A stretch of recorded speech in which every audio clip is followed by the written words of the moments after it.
شروع کرتے ہیں اللہ کے بابرکت نام سے جو بڑا مہربان اور نہایت رحم والا ہے۔ تمام تعریفیں میرے اللہ رب العزت کے لیے ہیں۔ خوفناک کہانیوں کے معزز ناظرین کو میری طرف سے السلام علیکم۔ امید کرتی ہوں آپ سب لوگ خیریت سے ہوں گے، جہاں ہوں گے خوش ہوں گے، اور میرے چینل خوفناک کہانیوں کو بہت زیادہ پسند بھی کرتے ہوں گے۔ آج آپ لوگوں کے لیے بہت ڈراؤنی کہانیاں لائی ہوں جنہیں آپ لوگ بہت پسند کریں گے۔ سلسلہ شروع کرتے ہیں آج کی خوفناک کہانیوں کا۔ بڑھتے ہیں آج کی پہلی خوفناک کہانی کی طرف۔ یہ خوفناک کہانی آصف شیئر کر رہے ہیں۔ آصف کہتے ہیں، میں مانسہرہ سٹی چلاس کا رہنے والا ہوں اور آج آپ کے ساتھ اپنی زندگی کی بہت ہی زیادہ ڈراؤنی کہانی شیئر کرنا چاہتا ہوں۔ آج سے تقریباً 10 برس پرانی بات ہے۔ مجھے کراچی جانا تھا، تو میں نے یہ سوچا کہ میں خود ہی ڈرائیو کر کے جاؤں گا۔ بعض اوقات ہم لوگوں کے جو سٹی ہے وہاں سے جیسے بسز بھی جاتی ہیں، لیکن مجھے ہمیشہ سے شوق تھا کہ میں خود ڈرائیو کر کے جاؤں۔ گاڑی بھی میں چلاتا تھا لیکن اپنی سٹی کے اندر ہی چلاتا تھا۔ تو یہ میرا پہلا سفر تھا جو میں نے کراچی جانا تھا، وہ بھی نیشنل ہائی وے سے۔ گھر والوں سے میں نے اجازت بھی لے لی۔ میرے کچھ دوست آ رہے تھے باہر سے، ان کو میں نے ریسیو کرنے کراچی ایئرپورٹ جانا تھا۔ ان لوگوں نے آنے سے پہلے میرے ساتھ یہ شرط رکھی تھی کہ تم ہمیں کراچی لینے آؤ گے تو ہم لوگوں نے آنا ہے۔ تو میں نے انہیں کہا تھا کہ ٹھیک ہے، میں تم لوگوں کو ریسیو کرنے کے لیے آؤں گا۔ اب میں نے وہاں پر جانا تھا تو میں گھر سے تقریباً 3 بجے کے قریب نکل گیا۔ راستے میں گاڑی خراب ہو گئی۔ ابھی میں مانسہرہ سے نکلا نہیں تھا، گاڑی خراب ہو گئی۔ ورک شاپ پر لے گیا، وہاں پر کام کروایا۔ تقریباً کام ہوتے ہوتے گاڑی میری ٹھیک ہوئی 7-8 بجے، رات ہو گئی۔ ویسے بھی سارے پہاڑی علاقے ہیں وہاں پر، آس پاس اتنے بلند و بالا پہاڑ ہیں کہ وہاں پر بہت جلدی اندھیرا ہو جاتا ہے۔ موسم بھی خراب تھا تو ایک دم سے بارش شروع ہو گئی۔ اب میں نے سوچا کہ تھوڑا بارش کا انتظار کر لیتا ہوں۔ جو ورک شاپ پر جو لڑکا تھا وہ بھی میرا دوست تھا، اس کو میں نے بتایا کہ میں نے آج کراچی جانا ہے، تو اس نے کہا ٹھیک ہے، رات کا سفر کرو گے تو جلدی ہو جائے گا، کیونکہ ویسے بھی جیسے ٹریفک کم ہوتی ہے رات کو تو تم پہنچ جاؤ گے، کوئی مسئلہ نہیں، بس تھوڑی بارش کم ہونے دو۔ جو پہاڑی راستے ہوتے ہیں، جو پہاڑی سفر ہوتے ہیں، وہاں پر بارش میں تھوڑا سا سفر کرنا، گاڑی چلانا تھوڑا سا ڈینجرس ہو جاتا ہے۔ لینڈ سلائڈنگ کا بھی ڈر ہوتا ہے، اس کے علاوہ پہاڑی پتھر گرتے ہیں، پھر اس کے علاوہ یہ بھی ہو جاتا ہے بعض اوقات وہ روڈ بہت زیادہ سلپری ہو جاتے ہیں، اس سپیڈ سے پھر آپ گاڑی نہیں چلا سکتے۔ تو میں اس کے کہنے پر رک گیا۔ اب گھر والوں کو یہ تھا کہ میں 3 بجے کا ہی نکل چکا ہوں کراچی کے لیے۔ کرتے کرتے تقریباً 11 بج گئے۔ میں نے رات کا کھانا اپنے دوست کے ساتھ ہی کھایا اور وہاں سے اب میں اپنے سفر کی میں نے شروعات کی۔ اب میں نے اپنا سفر شروع کیا چلاس سٹی سے نکل کر۔ راستے میں جیسے میں بالکل آرام سے گاڑی چلاتا رہا، جیسے ہی نیشنل ہائی وے 15 شروع ہوا تو میرے دل کو کچھ سکون ہوا، کیونکہ روڈ بہت زبردست تھا۔ اب میں گاڑی سپیڈ سے چلا سکتا تھا، لیکن روڈ بالکل سنسان تھے۔ بس ایک آدھ میں نے گاڑی آتی جاتی دیکھی، میں نے سپیڈ پکڑی گاڑی کی۔ اب جب میں تقریباً رات 2:30 بجے کا ٹائم ہوگا، ابھی میں نیشنل ہائی وے پر ہی تھا، ایک جگہ ایسی آئی کہ سڑک کے درمیان میں بہت زیادہ دھواں تھا۔ اتنا دھواں تھا ایسے لگ رہا تھا سڑک کے درمیان آگ لگی ہوئی ہے۔ دھواں آسمان تک جا رہا تھا، کالا سیاہ دھواں، جیسے بہت بھاری کوئی چیز بلاسٹ ہوئی ہو تو اس کا دھواں ہوتا ہے۔ میں ڈر گیا کہ اللہ نہ کرے کوئی ایکسیڈنٹ ہوا ہو، یا پھر پتہ نہیں یہاں پر اتنا دھواں کیوں ہے۔ میں نے اپنی گاڑی روکی، تھوڑا انتظار کرنے لگا کہ کچھ نظر آئے، کچھ نظر نہیں آ رہا تھا۔ گاڑی کی ہیڈ لائٹس آن تھی۔ میں اپنی گاڑی سے اترا، تھوڑا آگے جا کر دیکھنے لگا۔ میرے پاس موبائل بھی تھا، موبائل کی ٹارچ بھی میں نے آن کر لی۔ اب جب میں اس دھوئیں کے قریب جاتا جا رہا تھا، اس دھوئیں سے مجھے کچھ آوازیں سنائی دے رہی تھیں۔ آوازیں ایسی تھیں جس طرح سے کوئی چلا رہا ہے، لیکن اونچی آواز میں نہیں، بالکل نارمل آواز میں، جیسے کوئی کراہتا ہے، کوئی تکلیف میں ہے اور وہ چلا رہا ہے۔ میں ڈر گیا کہ توبہ استغفار، یہ تو کسی جیسے انسانی آواز لگ رہی ہے، اور آواز بھی ایسی تھی جیسے کسی مرد کی آواز ہے۔ میں اس کو تھوڑا اور قریب کیا، میں نے آواز دی کہ یہاں پر کون ہے۔ دھواں اتنا تھا کہ کچھ دکھائی نہیں دے رہا تھا، آنکھوں میں جا رہا تھا۔ یہاں تک کہ میں اس دھوئیں کے اندر داخل ہو گیا. جیسے باقاعدہ کوئی دھوئیں کا بادل ہوتا ہے، اس دھوئیں کے اندر جب میں داخل ہوا، کالے رنگ کا دھواں، کوئی آگ نہیں تھی، کوئی تپش نہیں تھی، یہاں تک کہ کچھ بھی نہیں تھا. پوری سڑک پر کوئی دھوئیں کا نام و نشان نہیں تھا. جیسے میں اس دھوئیں میں داخل ہوا، دھواں غائب، جیسے وہاں پر کوئی دھواں تھا ہی نہیں. وہ چلانے کی آوازیں، وہ کرانے کی آوازیں سب ختم ہو گئیں. ایسا کیسے ممکن ہے؟ یہ اتنا دھواں کہاں چلا گیا؟ میں نے چاروں طرف پلٹ کر دیکھا، مجھے کہیں کچھ دکھائی نہیں دیا. میرے تو رونگٹے کھڑے ہو گئے. ایک دم سے جیسے میرے اوسان خطا ہو گئے کہ میرے ساتھ ہوا کیا ہے، یہ دھواں کس چیز کا تھا، وہ آوازیں کیسی تھی. بغیر ٹائم ویسٹ کیے میں بھاگا گاڑی کی طرف. میں گاڑی میں بیٹھا. جیسے میں گاڑی سٹارٹ کرنے لگا، مجھے اپنے سراؤنڈنگ سے بہت اونچی آوازیں آنے لگ گئیں.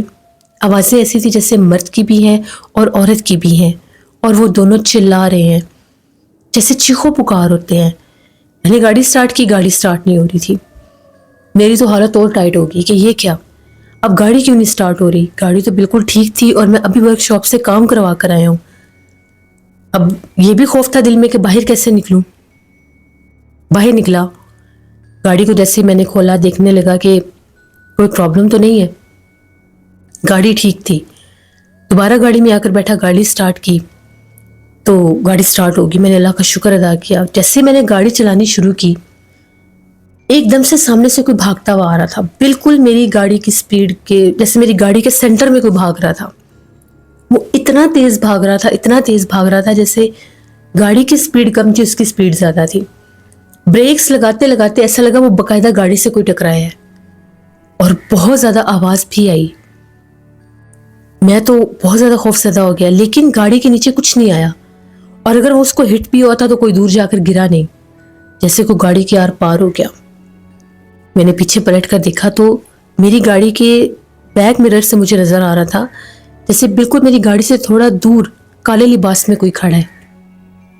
مجھے سمجھ آ گئی کہ یہاں پر معاملہ کچھ اور ہے. یہ صرف اور صرف سارا چکر کوئی جنات کا یا بھوت پریت کا ہی لگ رہا ہے. گاڑی میں نے سٹارٹ کی، فوراً میں نے گاڑی بھگا دی. میں نے گاڑی نہیں روکی.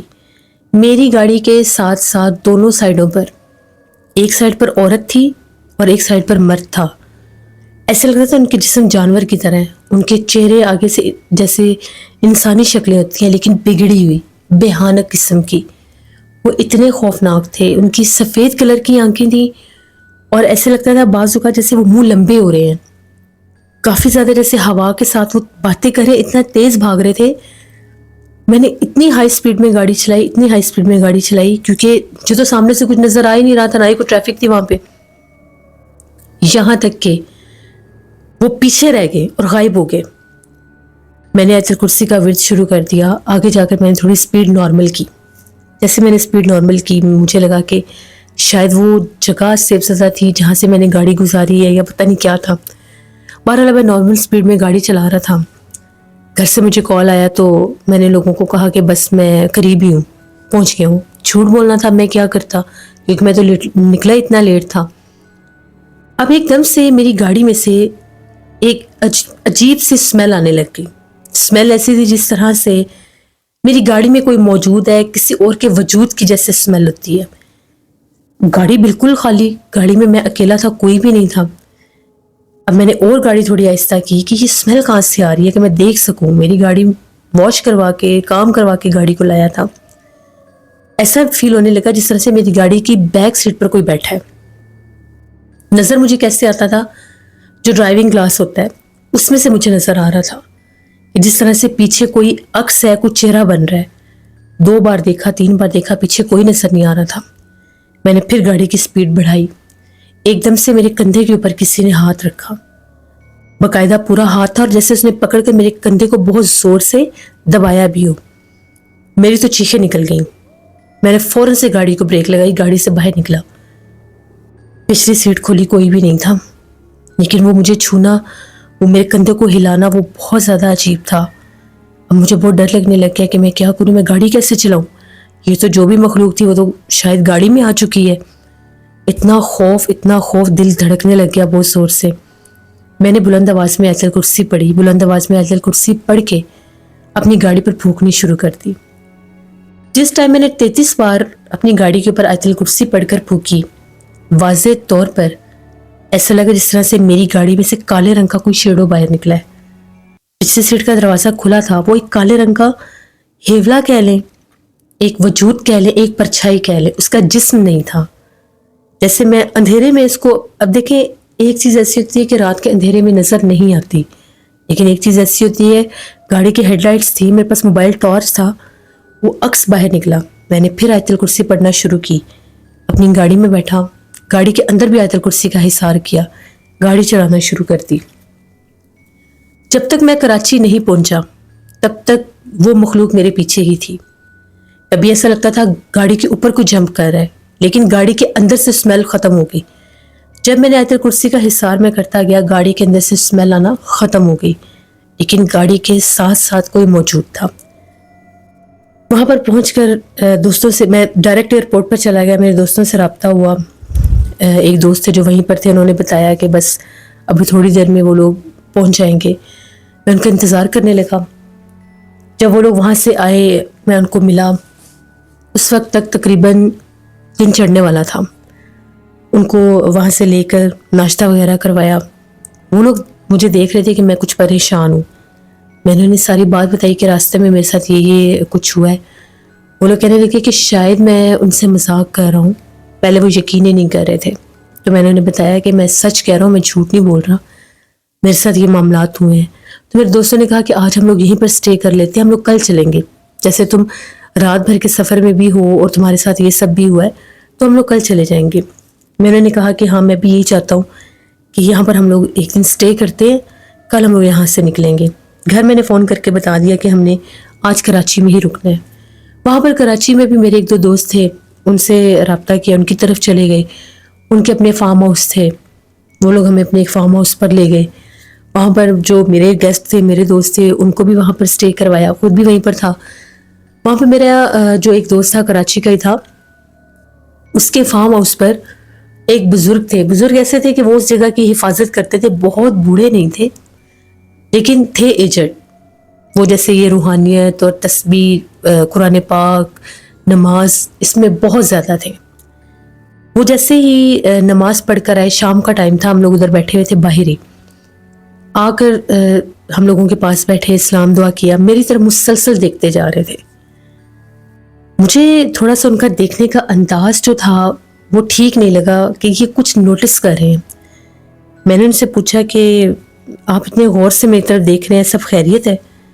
تو ان کا یہ کہنا تھا کہ تمہارے اوپر کچھ اثر ہے، تمہارے اوپر کوئی چیز ہے۔ میں نے بڑی حیرانگی سے ان کی طرف دیکھا کہ ان کو کیسے پتہ چلا ہے۔ میں نے انہیں کہا کہ کس قسم کی چیز ہے، آپ کیا کہنا چاہتے ہیں؟ ان کا یہ کہنا تھا کہ تمہارے اوپر کالے رنگ کی ایک پرچھائی ہے، تمہارے پیچھے بھی ہے، یہاں تک کہ شاید تمہارے پیچھے کھڑی بھی ہو۔ فوراً سب نے میرے پیچھے پلٹ کر دیکھا، ایون میں نے بھی، کچھ نہیں تھا۔ تو ان کا یہ کہنا تھا کہ تمہارے پیچھے کوئی لگا ہوا ہے، کہاں سے ہو کر آئے ہو؟ میں نے انہیں ساری بات بتائی کہ ایسے ایسے دھواں ہی دھواں تھا، مجھے تو لگا کہ کوئی آگ لگی ہے، اس میں آوازیں بھی تھیں۔ تو میں جب وہاں پر گیا ہوں تو دھواں ایک دم غائب ہو گیا۔ ہاں میں دھوئیں کے اندر ضرور گیا ہوں، لیکن آگ نہیں تھی، تپش نہیں تھی۔ تو ان کا یہ کہنا تھا کہ وہ ایک جن تھا، وہ دھوئیں کے روپ میں ایک جن تھا، اور وہ بڑا سخت جن ہے، ایک ایسا عفریت جن تھا جو وہاں پر موجود تھا، اور تم اس کی طرف بڑھے، اسی وقت وہ تم پر حاوی ہو گیا، وہ سارا دھواں تمہارے وجود میں ہی گیا، اور وہ کالی پرچھائی بن کے ابھی بھی تمہارے پیچھے ہے۔ اپنے دوستوں کو ساتھ ہی رکھنا، اکیلے گاڑی لے کر کہیں نہ جانا۔ میں نے انہیں راستے والی ساری باتیں بتائیں کہ میں نے ایسے آیت الکرسی کا حصار کیا تھا، سب کچھ بتا دیا۔ ان کا یہ کہنا تھا کہ تم اکیلے عشاء کی نماز کے بعد میرے کمرے میں آنا، میں تمہیں دم کروں گا، اس وقت تمہارے دوست نہ ہو تمہارے ساتھ۔ سارے سن رہے تھے، ان لوگوں کو بھی میری بات پہ یقین ہو گیا۔ میں بڑا پریشان ہو گیا کہ پتہ نہیں اب کیا بنے گا کیا نہیں۔ مجھے تو ویسے بھی یہ جنات، بھوت پریت سے ڈر بھی بہت زیادہ لگتا تھا، تو یہ میرے اوپر کیا مصیبت آ گئی۔ اتنے میں وہ اٹھے، وہاں سے چلے گئے۔ میں نے اپنے دوست سے پوچھا کہ یہ جو تمہارے ادھر فارم ہاؤس پہ رہتے ہیں یہ کون ہے؟ اس نے بتایا کہ یہ میرے ابو کے دوست ہیں، تو ہم نے خود ان کو یہاں پر رکھا، ان کا اپنا گھر بھی ہے، کبھی کبھی اپنے گھر بھی جاتے ہیں، لیکن یہ یہاں کی حفاظت کرتے ہیں کیونکہ جب ہم نے یہ فارم ہاؤس لیا تھا ہمارے اوپر کسی نے جادو کا وار کر دیا تھا، اسی فارم ہاؤس پر کیا تھا، اور یہاں پر کوئی رہ نہیں سکتا تھا. ہمیں جنات نظر آتے تھے، ہمیں آوازیں دیتے تھے. یہ سامنے جو تم گارڈن دیکھ رہے ہو یہاں پر چھوٹے چھوٹے بچے کھیلتے تھے. ابو نے پھر ان کو بلایا، یہ یہاں پر آئے، انہوں نے یہاں پر پڑھائی کی. 41 دن انہوں نے یہاں پر پڑھائی کی، پورا چلا کیا. اس کے بعد وہ تعویذات نکلے یہاں سے اور ہماری یہ جگہ ٹھیک ہوئی. پھر اس کے بعد ابو نے ان سے ریکویسٹ کی کہ آپ یہاں پر رہا کریں. تو ان کی فیملی بھی کبھی کبھار آ کر یہاں پر رہتی ہے. پورا ہمارا فارم ہاؤس ان کے ہینڈ اوور ہی ہوتا ہے. جب ہم نے آنا ہوتا ہے تو ان کو پتہ ہوتا ہے، ہم ان کو پہلے انفارم کر دیتے ہیں. تو یہ بڑی اس جگہ کی حفاظت رکھتے ہیں کیونکہ ان کا یہ کہنا تھا کہ یہاں پر آس پاس بھی مخلوقات اور جنات ہیں. اور جیسے ہمارے فارم ہاؤس کے اوپر بھی جنات کو ہی پھینکا گیا تھا، ایک وہ پہلے بھی کچھ جگہ سیف زدہ تھی، اوپر سے جادو کے وار سے بھی اس کو سیف زدہ کر دیا گیا. تو ان کے پاس یہ علوم ہے، روحانیت ہے، یہ رکھتے ہیں روحانیت. ہم ان سے پوچھتے ہیں کہ آپ نے چلے کیے ہوئے، تو یہ مانتے نہیں ہیں، جبکہ ان کو جنات، بھوت پریت سب دکھائی دیتے ہیں. یہاں تک کہ ابو نے ان کے اوپر ایک دفعہ حاضری بھی دیکھی ہے. ابو کہتے ہیں کہ ان کے اوپر ایک مسلمان جن حاضر بھی ہوا تھا اور ان کی آواز بدل گئی تھی. ان کے جیسے چہرے کے نئے نقش بھی تبدیل ہونے لگ گئے تھے. اس حد تک وہ چیز ان کے اوپر حاوی تھی اور ان کے اوپر حاضر ہوئی تھی. میں تو اب ڈر گیا. میرے دوست بھی کہنے لگے کہ تم تو ٹھیک کہہ رہے تھے، ہم تو مذاق سمجھ رہے تھے، یہ تو بڑی پریشانی والی بات ہے. جیسے ہی انہوں نے مجھے یہ بتایا کہ میرے پیچھے وہ کالی پرچھائی ہے، میری کچھ طبیعت بھی خراب ہو گئی. اب وہ خوف تھا، ڈر تھا یا جو بھی تھا، لیکن اس نے مجھے ہلا کے رکھ دیا. میرا دل ہی نہیں لگ رہا تھا کسی بات میں، مجھے ان کی باتیں اچھی نہیں لگ رہی تھی. ایک سوچ، ایک خوف میرے دماغ میں تھا. تبھی ایک دم سے میری نظر پڑی تو ہم لوگ ابھی بھی گارڈن میں لان میں بیٹھے ہوئے تھے، تو سامنے ایک درخت کے پاس میں نے کسی آدمی کو کھڑے دیکھا. وہ آدمی کالے رنگ کے لباس میں تھا، سر سے بالکل گنجا تھا، سفید کلر کی آنکھیں تھیں. سامنے آ کر وہ کھڑا ہو گیا اور میں اسے یوں دیکھ رہا تھا کہ میں نظر ہٹا ہی نہیں پا رہا تھا. میرے دوست مجھے ہلا جلا رہے تھے اور میں ایسے ساکت ہو گیا تھا جیسے مجھے سکتہ ہو گیا. وہ درخت کی طرح دیکھتے تھے، ان کو کچھ نظر نہیں آ رہا تھا، اور مجھے اس کی نظر نے یوں ساکت کر دیا تھا کہ میرے سے ہلا بھی نہیں جا رہا تھا. اتنے میں میرے ایک دوست نے پانی کا گلاس بھر کے میرے منہ پر پھینکا تو سکتہ ٹوٹا اور میں چلانے لگ گیا کہ وہاں پر کوئی ہے. اسی وقت جیسے میرے پر دورے کی کنڈیشن پڑ گئی، دورہ پڑ گیا مجھے.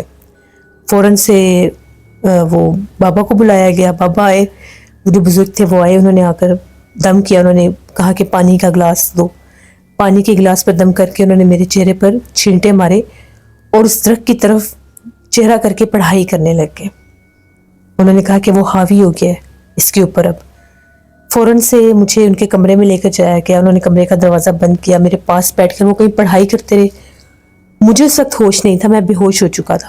اتنا مجھے ضرور یاد ہے کہ جس وقت میں چلا رہا تھا وہ بالکل میرے قریب آ گیا تھا اور ایک دم سے جیسے میں بے ہوش ہو گیا.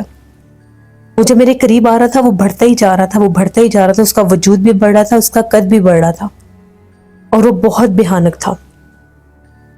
تقریباً میرے دوست بتاتے ہیں 1 گھنٹہ انہوں نے میرے اوپر پڑھائی کی تو مجھے ہوش آیا اور میں نے انہیں ساری بات بتائی. ان کا یہ کہنا تھا کہ تمہیں جلد از جلد کسی عامل کے پاس جانا چاہیے جو تمہیں تعویذ دے. تم نے اپنے گلے میں تعویذ ڈالنا ہے کیونکہ میں اس کو وقتی طور پر تم سے ہٹا سکتا ہوں. میں اس مخلوق کا عامل نہیں ہوں. اس کو کنٹرول کرنے کے لیے کسی عامل مرد کی ضرورت ہے جو ابھی جوان بھی ہو اور طاقت میں بھی ہو. میری اتنی عمر نہیں ہے اور نہ ہی میں اس کا عامل ہوں. میں نے اس کا چلا نہیں کیا ہوا. اگر میں نے اس کو دور کرنے کے لیے تمہیں تعویذ دیا تو یہ تمہیں بھی نقصان دے سکتا ہے اور مجھے بھی. اور ان کا یہ کہنا تھا کہ تعویذ لے کر تم نے یہاں سے سفر شروع کرنا ہے. اب ایک نئی پریشانی بن گئی. ہم نے کہا کہ ہمیں عامل کہاں پر ملے گا. اب میرے ایک 2 اور دوست تھے، ان سے ہم لوگوں نے رابطہ کیا. ان میں سے ایک تھا، اس کا یہ کچھ پیری مریدی والا سلسلہ تھا. اس نے بتایا کہ ایک عامل ہے، میں ان کو جانتا ہوں، تو صبح ان کی طرف چلتے ہیں. اب صبح رات بھر میں سو نہیں سکا، کافی دیر تک ہم لوگ جاگتے رہے.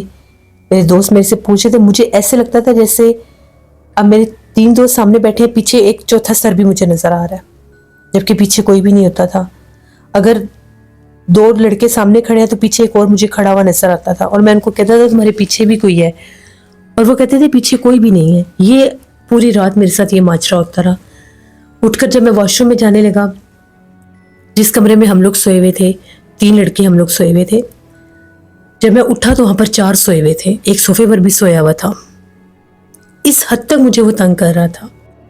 اور خواب میں مجھے ایسے ہی آیا کہ جیسے میرے پیچھے ایک بہت بھیانک چہرے والا مرد ہے وہ بھی ینگ، لیکن وہ میرے پیچھے پیچھے چل رہا ہے اور جیسے مجھے پکڑنے کی کوشش بھی کر رہا ہے. صبح ہو گئی. اسی خوف میں ہم لوگ جا کے فریش ہوئے، ناشتہ وغیرہ کیا. 10 بجے کے قریب میرے وہ بھی دوست پہنچ گئے جنہوں نے مجھے عامل کے پاس لے کر جانا تھا. ہم لوگ اب بابا سے ملے، ان سے جیسے دم وغیرہ کروایا اور وہاں سے عامل کی طرف ہم لوگ نکل پڑے. جیسے ہم لوگ ان عامل کے پاس پہنچے، ان کو ساری حقیقت بتائی، سارا کچھ بتایا جو 2 دن سے ہو رہا تھا. تو ان کا بھی یہی کہنا تھا کہ میرے پیچھے وہ مخلوق ہے. سیم انہوں نے بھی وہی ورڈ بولے کہ تمہارے پیچھے وہ ابھی بھی ہے. پھر انہوں نے بھی کوئی پڑھائی کی. انہوں نے 3 تعویذات وہیں پر جیسے میرے ہاتھوں پیروں کے ساتھ مس کر کے ان کو جلایا.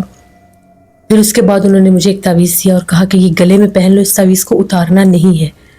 اور جس وقت گاڑی ڈرائیو کرنی ہے تم نے گاڑی ڈرائیو نہیں کرنی، کوئی اور دوست تمہارا کر لے، کیونکہ وہ تمہارے سامنے آئے گا، تمہیں تنگ کرے گا.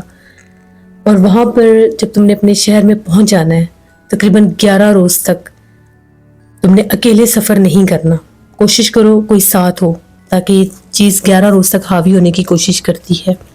اور یہ تبھی حاوی ہو سکتی ہے جب تم اکیلے باہر نکلو گے. تمہارے اوپر حاوی ہونے کی کوشش کرے گی، تمہیں ڈرائے گا کہ یہ تعویذ گلے سے اتار دے. تم نے بالکل یہ تعویذ گلے سے نہیں نکالنا، باقی پھر تم ٹھیک ہو جاؤ گے. کچھ انہوں نے صدقہ خیرات بھی بتایا. وہ صدقہ خیرات کر کے ہم لوگوں نے آج ہی واپس جانے کا فیصلہ کیا. میرے جو دوست تھے ان میں سے ایک دوست نے کہا کہ میں ڈرائیو کر لوں گا. اب میں پیچھے بیٹھا ہوا تھا اور وہ گاڑی ڈرائیو کر رہے تھے.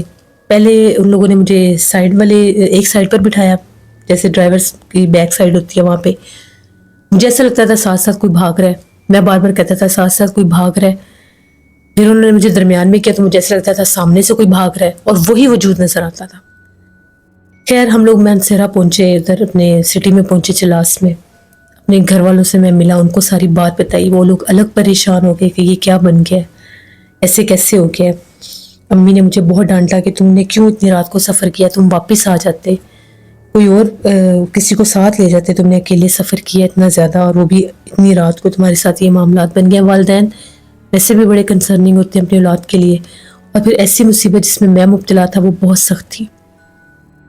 میرے دوستوں کا وہاں پر چلاس میں اسٹے تھا، میرے پاس تقریباً 21 دن کا اسٹے تھا ان کا یہاں پر. پھر اس کے بعد انہوں نے اسلام آباد جانا تھا، تو ان کے ساتھ ہی میں رہتا تھا. ہم لوگ اکٹھے باہر جاتے تھے. آپ لوگ یقین کریں اس تعویذ کے باوجود مجھے وہ جن نظر آتا تھا، اور بہت زیادہ نظر آتا تھا. میں آئینے کے سامنے نہیں جا سکتا تھا. جس ٹائم میں آئینہ دیکھتا تھا، مرر دیکھتا تھا، سامنے جاتا تھا، میرے سر کے پیچھے سے ایک اور سر نکلتا تھا. چہرہ اتنا نظر نہیں آتا تھا، وہ سر بہت نظر آتا تھا. کالا سیاہ، شاید اس کا چہرہ بھی کالا ہی تھا. میں ڈر جاتا تھا، فوراً ہٹ جاتا تھا پیچھے. اور کبھی کبھی وہی جیسے ہم لوگ باہر نکلتے تھے، ہمارا جیسے پہاڑی علاقہ ہے، دوستوں کو دکھانے کے لیے نکلا، پہاڑوں کے اوپر سے جیسے مجھے کوئی آوازیں دے رہا ہے، اور مجھے نظر بھی آتا تھا وہ لوگ کہہ رہے تھے سامنے کچھ نہیں ہے. پھر آہستہ آہستہ آہستہ جب 21 دن 11 دن گزرے، وہ چیز کم ہونے لگ گئی. آہستہ آہستہ پھر میں نے بہت پڑھائی کی. میں نے قرآن پاک پڑھا، 5 وقت کی نماز شروع کر دی.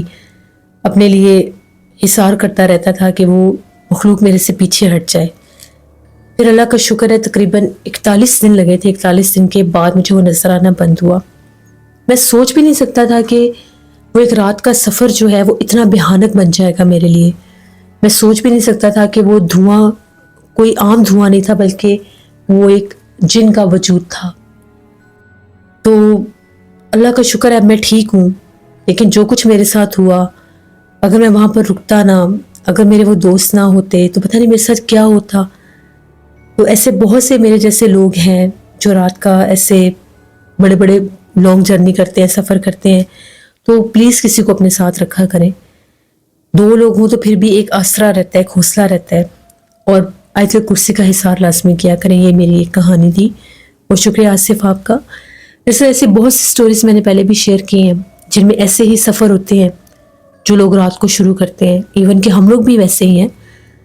ہم لوگ بھی اکثر ہارون آباد اگر جائیں تو ایک دو بار ہم لوگوں نے بھی رات کا سفر ہی کیا ہے پوری فیملی نے. اور ہم لوگ نکلنے سے پہلے لازمی صدقہ خیرات کرتے ہیں, لازمی صدقہ دے کر نکلتے ہیں, سفر کی دعا پڑھ کر نکلتے ہیں. اور میری امی جب تک ہم لوگ وہاں پر پہنچتے نہیں وہ تسبیح نہیں روکتی. وہ ساتھ ساتھ تسبیح پڑھ کے ہمارے اوپر گاڑی کے اوپر حصار کرتی رہتی ہیں. تو جب ایک اکیلا انسان ہوتا ہے اس کی پوری توجہ, پوری اٹینشن جو ہوتی ہے وہ گاڑی چلانے پر ہوتی ہے. وہ پھر اور اس کے ذہن میں ایسی چیزیں نہیں آتی.